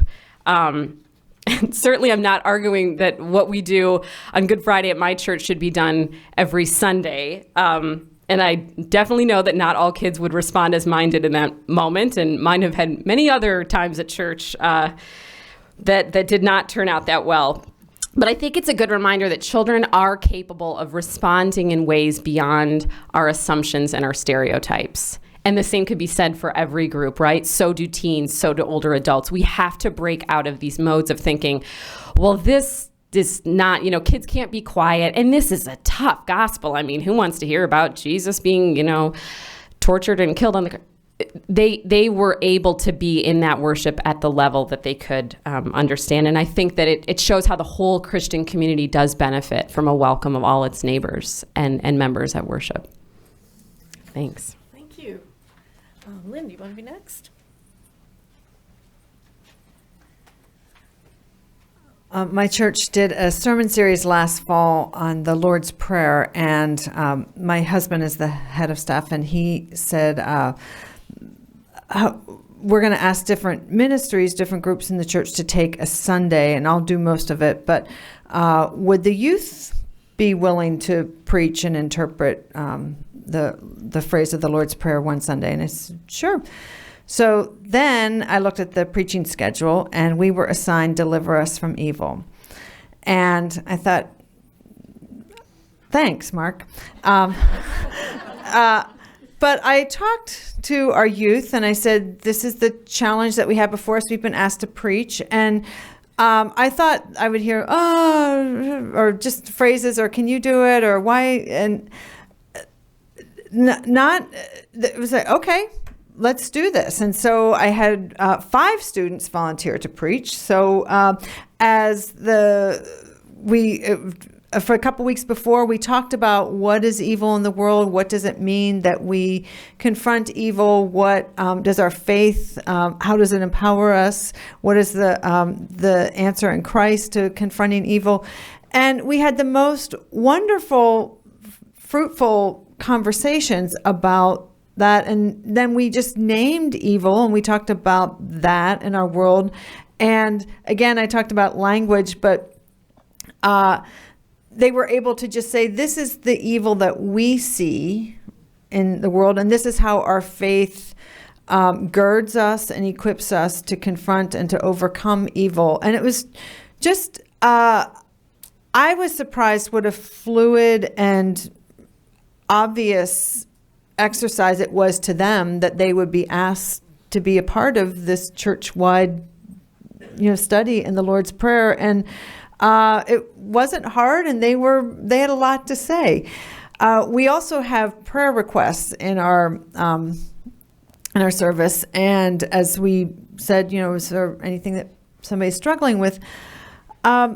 An older gentleman stood up and said, I would really like prayers for my grandson who's struggling with OCD. And I thought, one, I've never heard those words uttered in our sanctuary, and my church is the kind of church where you look around and you think, wow, everybody's got it together. I mean, people generally don't seem to show up when life is out of control. Or if life is out of control, they put a really nice facade on and show up.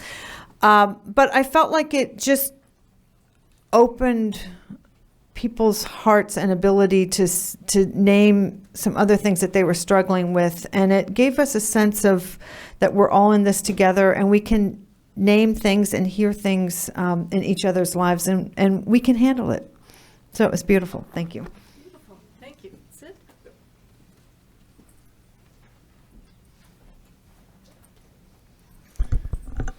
I'm just going to summarize for you one of the testimonies that was used in correlation with a sermon in our church by 75-year-old Greta, her real name. She said, "When my husband and I came close to 60, we began to dream about how the next decades of our life might go together. And then one day, he dropped dead.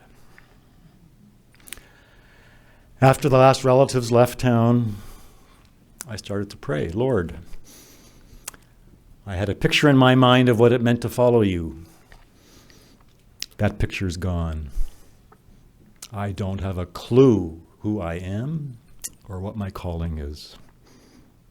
Help." After some months, this did not go quickly, she saw a note that a disaster relief organization, part of our denomination called World Renew, was holding orientation classes for folks who might be able to lead disaster relief missions overseas. She reflected on her professional experience and thought, I think I might be able to do that. She signed up. God has a funny sense of humor. In that orientation session, she met a widower with a similar interest. They got to know each other. They are now married. The day of the testimony, they had just returned from the Rohingya refugee camps in Bangladesh. 1 million people displaced. She talked about what it's like to lead a team of 10 people when there's 1 million people in a hopeless situation.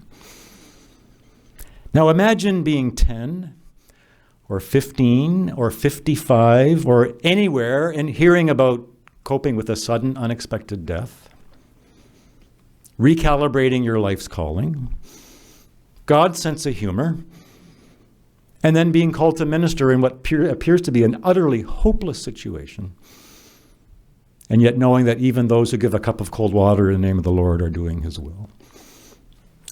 Wow.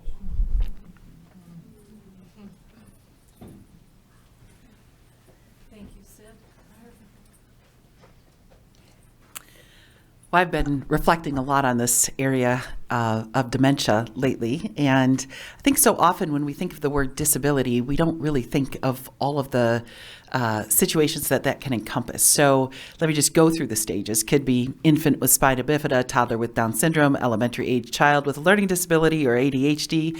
Could be a youth group member with autism spectrum disorder, an adult with bipolar disorder, or it could be a senior with limited vision, hearing, mobility, memory. It is a huge group of people.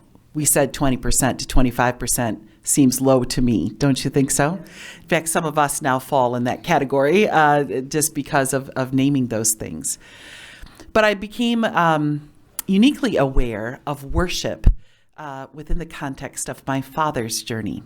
He is now 92. He was a professor of New Testament theology at Calvin College and Seminary. But he is now with a hospice worker as part of a memory center. Story, and I gave you a card. It's called the Together Curriculum. Tom Van Wingerden from Friendship Ministries is here too, but I have been working with them to develop a particular curriculum over the last little bit where you could take that can called adults and have a curriculum that would work with about 100% of the people that are in that can. So if you wanted to form an adult small group and use this curriculum, it would be easy to include that great variety that fills the can, okay? So somebody called Friendship Ministry and says, well, would this work with persons with dementia? And I looked at Tom and I said, we got a great opportunity to try this out. So I worked with Ray Brook in the Cook Memory Center, and so my father was part of an adult small group. He was the person with dementia, and then there were 4 or 5 others of us who were part of that small group, and we used those materials. And then I thought, well, I'm there anyway. So we stayed for another hour and had about 18 persons with dementia who were part of this study. Now, granted, the persons who were there had already earned a spot in a very well-protected caregiving kind of facility, all right? We had the member, after we were working together, the activity director was sort of stunned at the end of one of the sessions, and she looked at me and she said, "You know what? The people in this group walk around so confused all the time.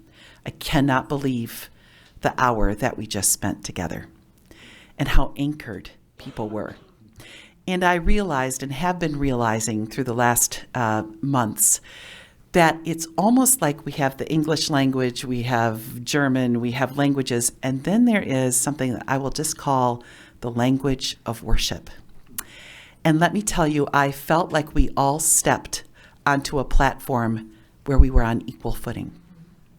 I could not believe what happened. My father, who could speak maybe 1 to 2 words every once in a while, and sometimes they made sense and sometimes they didn't. I said, "Dad, would you like to open in prayer?" Like, really, why would I even say that? But we have the Holy Spirit's presence as part of worship too. I heard 5 complex sentences pour out of my father's mouth that could have been spoken from a pulpit. And I was like, no, literally, like it was hard to recover after that. And then I noticed whether in that small group and the larger group, we would sing a song, and individuals, they all knew, "My Jesus, I love thee." Every mouth was moving. And in fact, one part, I'm like, who's singing harmony? Tom, do you remember that? Harmony just broke out in this group, and I'm like, we would do the Apostles' Creed. We'd do Bible stories, and we'd show them because it's a very visual thing, and people didn't have to have words to answer. We'd use pictures and bring them around, and people would point to things, and it was at the heart of what they were able to connect with. And in fact, when I was visiting my father, and I'll try to make it through this story, I had now sit right across from him, and I say, "Dad, do you want me to say scripture, or do you want me to sing a song today?" And he clearly picked scripture. So I did. "May the God of hope fill you with all joy and peace as you trust in him, so that you may overflow with hope by the power of the Holy Spirit." We had had no connection, hardly at all, that visit. And then yet he indicated I should do it again. So I started to speak it again. "May the God of hope fill you with all joy and peace as you trust in him, so that you may overflow with hope." "Stop," he said. Wow.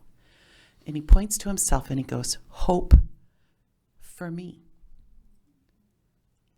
And I'm like, he wanted to communicate. And now we shared this thing called scripture and a language of worship that we enjoy together. And I thought, is he asking a question? Is he making a statement? But we could talk about what he wanted to know about, and that is, "Dad, that hope is for you, whether you remember the name of Jesus or not. That hope is for you in life and in death, and it is for me as well." And I thought about that, the songs we were singing, the things that we shared in that group, and it made me wonder, in our children's ministries, because the next week I was at a children's pastors conference, and they had all these children's worship leaders, and I was thinking, what songs will make it through the next 5 years or 10 years? What songs can they share when they go and be part of that experience? Will they have a common bank of worship opportunities? Will that happen? Scripture. But what about those songs? What about the opportunities to say the Lord's Prayer together or the Apostles' Creed together? Is there something? And do we need to dementia-proof our youth to a certain extent so that there are some things that go deep and last until you are 92? And that was my big takeaway. And I am not an expert in dementia, but I have become an expert in my father, and I'm so thankful for the opportunity to use that curriculum. Please, I invite you to check that out, because that is an important tool that was very effective there. Thank you, Barb. Thank you. I know you're all aware of the clock, as am I, and so I'm going to ask you to promise me that the part we won't have time for, which is turn to your neighbor and tell them something you learned in this session, you're going to do that over lunch. You promise? Promise me? Over lunch, you will talk to a neighbor and tell them what you learned. We do have just a few minutes before I'm going to close in prayer and then send you off to the Commons Dining Hall for lunch. In fact, if there's a line, you can do that thing in your line, right? There's quite a few folks going there. But let's have just a few minutes. If there's a question you really wanted to ask one of our panelists. Anybody? Something that you really like to hear? And Lynn, Barger, Elliot had to leave for another part of the conference she's involved with. Sir. Yeah, I was wondering, Laura, I'm just interested in your work on calling. What definition of call do you use right now? Do you use nouns? Have you found others that you find more that do the job better in speaking, especially to across the age spectrum? It's such a great question. It's one that people always raise because the language of, when we're talking about the ancient traditions, the ancient practices, I mean, vocation is a word with really ancient roots, right? Calling, there's all these call stories in the Bible, and sometimes that, even the terms themselves can feel distant from people's experience. So we've tended to talk about things like calling as the dynamic of our relationship with God, this fundamental dynamic of the relationship. Because that's language that has allowed us to talk about, there's a relationship that God can have with an infant, right, of care and love and concern for this infant that's been created by God, but that there's not necessarily going to even be language of prayer or anything auditory that infant is going to experience. Same with, an older adult who has dementia. We want to still claim, if calling is a reality of the Christian life, that it applies to this person as well. So we've actually broken apart for many of the kind of traditional theological definitions, Luther and Calvin, everybody's got one, but to kind of broaden it up and also to invite people to retrieve definitions of calling from their own, traditions and denominations. That's really important to find the language that works for you. It might be discipleship, it might be ministry and daily life, it might be meaning and purpose if you're trying to really talk to people outside of, church language and God speak. So we're really inviting people to use the kind of language that will get at that evocative notion of how are we in relationship with a God who cares about us and the activity of our daily lives. My daughter, who's now 21 but still suffers from severe anxiety, so church was always a really hard place for her to sit and sit still. So she would take the bulletin and rip it up into small squares and make paper cranes. And whenever she left worship, we knew where she'd be sitting because there would be a pile of paper cranes wherever she was. But I had a hard time explaining that to the people around her, that that was how she had to. So my question is, how do you explain that? Now at 21, she joined the prayer shawl ministry with all the old ladies, and she knits in church. But how do you explain that to people around her that this is not her being disrespectful, this is how she has to be able to be in the moment. Function. Yeah, I so appreciate that. We often talk that there always has to be a two-sided plan when you come to a congregation. Sometimes it's a plan for the individual, and you all were creative, and she was creative in thinking up her own plan. But sometimes there's a plan for everybody else. What information do people need? In some ways you had addressed that. What information do people need? Just as we have somebody who, may need to understand, we welcome children with noise. So much is key in terms of how we introduce. We all have different needs. One of the things I love about thinking about persons of varied abilities in all of those cans is that it does give you often more tools and more options within that. So, for example, I think paper cranes are a great idea. It's very possible that might have been a cool thing to highlight at some point if it were okay with her. It might be possible that it could be pulled in, again, with permission, or to just say, isn't it interesting when we all come to worship, we all need something different. Some of us really enjoy the quiet. Some of us really enjoy the opportunity to move, and we want to be able to do that. And some of us need our hands busy. Whatever it is, we come to God with who we are, and we enter into that conversation with Him today. So sometimes it's a general blessing of that, but I think as you demonstrated with children, so often we need to think for that. And a fascinating thing that churches have been doing, sensory-friendly moving theaters.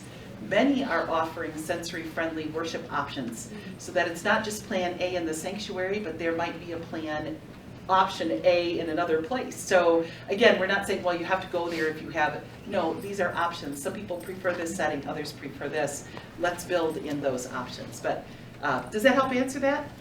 Yeah, it's helping, it's trying to get other people to understand, to get that perception. And if you want to speak more about that, I'd gladly give you some more words for a pastor, or even where your child is at this point, because we want her to understand how valuable and important it is for her to be in that space. We often use puzzle pieces, and I've got some stuff that you could take back to not only your daughter but your community. So maybe you want to stop and touch base. Okay. Last question, and we'll have to part ways. I don't know who this is for. Maybe Sid, maybe whoever. But you said about dementia-proofing our children, right? Or like being able to recite the Apostles' Creed or the Lord's Supper. I've noticed in the CRC context, the words of the Apostles' Creed or the Lord's Supper have changed just a little bit. There's no thys, or whatever, and I've had members of our congregation say, like, why do you keep changing the words? And I'm like, I'm not changing them, it's we're using what the denomination sends out, or, and I just didn't know if anyone could speak to that in terms of the balance of using the updated language that's maybe more youth-friendly, I guess I don't 100% know why the denomination changes it. Maybe sometimes the language is maybe more inclusive. I know there's some gender inclusivity there, right? It's probably a common issue for other denominations. Does anybody want to speak to it? Cindy, you have a thought? Or, Well, your concept of dementia proofing is such a great concept. I hadn't thought of that. And so now, Annika, this is something new for me to ponder, to be honest. I can tell you what happened. The persons sitting in front of me, they won, because that's what they knew by memory. Right. And so what I've had to do in some occasions is find those printed copies and hand it to the mentors who were part of that group, so that we all understood. And I just simply said, words have changed over time, but we're going to honor the words that were spoken when the members of this group were part of a worshiping body. So I can't change the script of the person with dementia. What is embedded, but I think it's helpful for people to know that these have changed over time, but we're gonna use what was being spoken in 1942. So welcome to this history lesson. It strikes me that, even in worship in the next few days, there are times when you are going to be asked to use whatever language you know, and there'll be more than one language spoken. Maybe that even applies to situations like this, where we would say, we're going to say the Lord's Prayer, or the creed, or whatever, and the way that you know it, you are welcome to say. That would be a really hospitable thing to do. So maybe that's another way. I have a very young pastor in a very old church. We have several people over 100 in my church. Our pastor is in his early 40s. Mm-hmm. He's the baby. Well, I used to be the baby at 61, so it's nice to have someone to take over that role, thank you. But he has entered a different version of the Lord's Prayer in our bulletin, in our Sunday service, and finally he started saying, this may not be the words you're used to, use the ones you're used to. So when we say the Lord's Prayer, we've got different translations, different deliver us from evil, and thys and thous, and it's very interesting because it makes it more of a multicultural, a more multi-dimensional experience. And it's just, okay, we'll do it this way because it works. I love it. That's the, embracing the whole body of Christ. I heard a preacher just recently say when a child was crying in church, okay, we've got a baby crying here, and we do have a cry room in the back, and that's for those of you who aren't able to listen through the baby's crying. So you're welcome to go back there. Sometimes we just take it a little different angle. Okay, what I'd like to do is just end our time with prayer, and this will all be the prayer, also be the prayer for your lunch. And the Commons Dining Hall is where our group is assigned, so you'll head that way, and enough of you know I think that can follow. So let's pray together. Thank you, Lord, for this time of learning together. Thank you for our panelists, for the wisdom and experience that they bring. Thank you for putting in our hearts a concern for all people to be worshiping you in full ways, and for all people to be welcome in our worship. Help us to implement the things that we've learned today, and help us to honor the fact that you've created each person to know you in a special way. From a baby whose eyes are designed to focus on a parent's loving eyes, so you design every creature of every age to know you and to recognize you and your love in their own way. So help us to see that and to embrace it and to encourage it. Help us also to live into this day of learning. Help us to have good conversations over lunch and share what we've learned. Bless us with new acquaintances and friends, and maybe even some emails shared. Bless us with your grace and your peace and the nurturance of the food that's been prepared for us in the next hour. Bless us on our way. In Jesus' name we pray. Amen. Would you join me in thanking our panel?